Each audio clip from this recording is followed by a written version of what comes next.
If you're experiencing high ping on your Xbox Series X, it can lead to frustrating gaming sessions.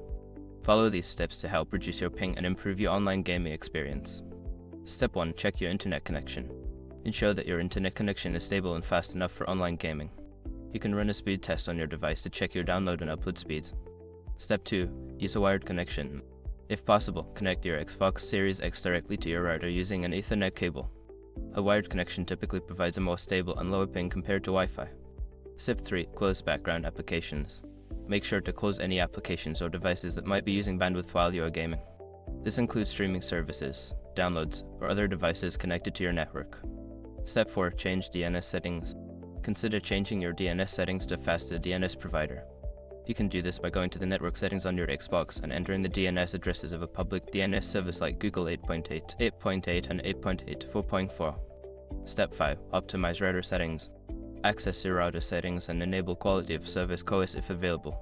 This feature prioritizes gaming traffic, which can help reduce ping and improve overall performance. By following these steps, you should see an improvement in your ping and enjoy a smoother gaming experience on your Xbox Series X. Happy gaming!